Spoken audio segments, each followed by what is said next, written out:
this is the derivation of the magnetic field due to the solenoid.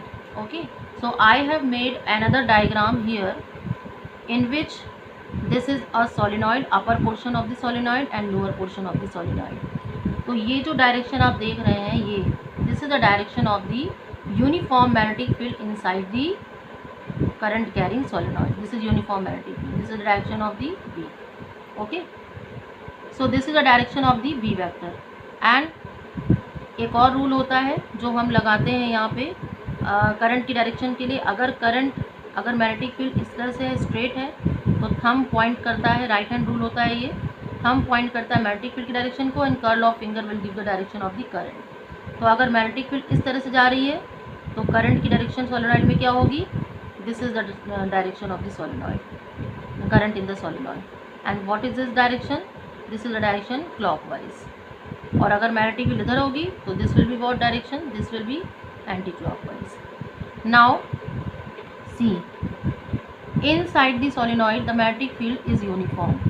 Now we have considered, क्योंकि हमें ampere circular law लगाना है तो हमें यहाँ पे एक क्लोज लूप लेना पड़ेगा. अब यहाँ ध्यान से देखो, I have denoted this dot. Dot represent that outside the solenoid the magnetic field, near a point outside the solenoid the magnetic field is perpendicular to the plane of the coil, and in which direction? In the outward direction. Cross mark will give you the magnetic field through the number of turns of the solenoid near outside the solenoid. It will be perpendicular to the plane of the solenoid and inward direction. तो ये outward direction magnetic field की और नीचे inward direction magnetic field की, और centre पे यानी middle में कैसी है? यूनिफॉर्म. तो एम्पियर सर्कुलर लगाने के लिए हमें एक क्लोज लूप चाहिए. तो that is why we have consider a small portion of the solenoid and I have consider the loop PQRS. Now see this PQRS is a loop in which PQ has a length capital L. Okay. Now we are going to consider the number of turns per unit length. N is the number of turns per unit length. I is the current in the solenoid. Okay. PQRS rectangular loop near the middle of the solenoid where PQ is of the length L.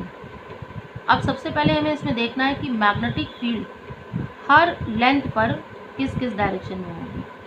तो सी, magnetic field along PQ, ये PQ है और यही L की direction है और यही magnetic field की डायरेक्शन है इनसाइड द सोलेनॉइड. तो PQ तो इनसाइड द सोलेनॉइड लाई कर रहा है. तो that is why the magnetic field along PQ and the length along PQ both are in the same direction. तो magnetic field along path PQ is equal to what? This is B.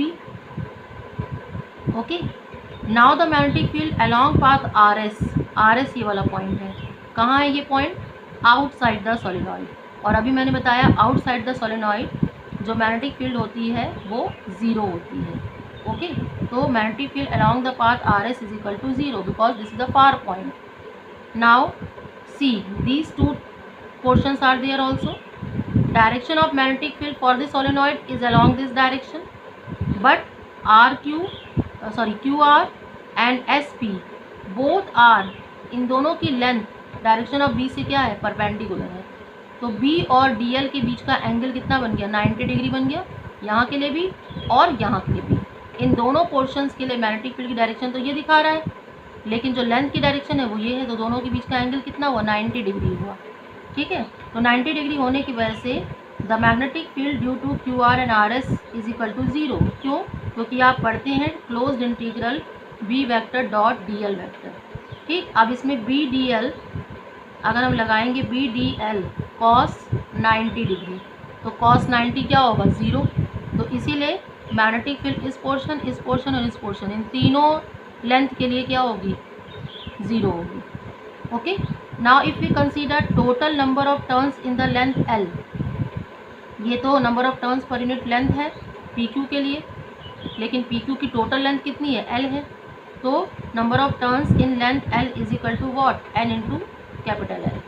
इतने portion में number of turns हमने निकाला, that is NL. Now the line integral of the magnetic field B over the close path PQRS. अब हम यहाँ पे ampere circular law लगाने जा रहे हैं क्लोज पाथ के लिए. तो closed integral B dot dl PQRS. Now we will divide it into 4 parts. 4 parts for what? For PQ, for QR, for RS, for SP. So you have got this closed integral B dot dl PQ, closed integral QR B dot dl for RS and for SP. अब इन सब की magnetic, इन सब expressions की value क्या होगी वो यहाँ हम देखने जा रहे हैं। PQ के लिए मैंने आपको अभी बताया कि B और DL दोनों की डायरेक्शन क्या है, सेम है। तो for this angle is 0 degree, for this portion and this portion angle is 90 degree, and for this magnetic field is 0 because outside the magnet solenoid is magnetic field is 0. सो बाकी portions के लिए magnetic field की value क्या हो गई, Q R के लिए B D L cos 90 0, and this is same for the S P B dot D L, and for R S B dot D L is equal to 0 because outside the solenoid magnetic field is 0. तो बचा क्या, अब ये सारी values अब इस वाले expression में आप लगाएंगे. So when you will substitute you will be getting B L 0 + 0 + 0. Okay, यहाँ पे हमने इसको बी एल कैसे लिखा, ये समझ लीजिए, ये 0 हो गया ना, cos 0 1. तो बचा क्या आपके पास बचा closed integral B D L. B को बाहर ले लेंगे क्योंकि फील्ड जो है हमारी कांस्टेंट है. तो क्लोज्ड इंटीग्रल डी एल. तो पी क्यू में ये क्या हो गई, टोटल लेंथ हो गई ना, पी क्यू की total length P Q portion की, और टोटल लेंथ पी क्यू की क्या है, दैट इज एल. तो इसीलिए यहाँ पे आया ये L, B L R. Okay, now this is the expression you have got from this expression. Now what is Ampere circular law? Ampere circular law, closed integral PQRS B dot dl is equal to what, mu naught I, mu naught and current passing through the loop PQRS. Close pass से जो current pass होती है उसी को consider करते हैं यहाँ पे. नाउ म्यू नॉट, अब जो PQRS में एक टर्न में करंट जा रही है वो कितनी जा रही है, I. तो total number of turns PQ में जो होंगे वो कितने हमने निकाले, वो हमने निकाले हैं n इंटू एल. तो n into L total number of turns in PQ portion and multiplied by the I. So you will be getting closed integral B dot DL is equal to mu naught n L I. This is second equation. Okay, so if this is second equation, so how you will get the expression of B. First and second दोनों को equate कर दीजिए यहाँ पे. You will be getting B L is equal to mu naught N I, and L cancelled out. You will be getting B is equal to mu naught small N into I. Small N is the number of turns per unit length, remember this. Now after that, if capital N is the total number of turns of the solenoid. अब हमने माना capital N जो है वो solenoid के total number of turns हैं.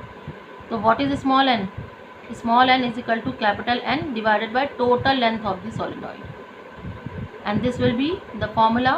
B is equal to mu naught Ni, small n की जगह n by L रख दिया, multiplied by I.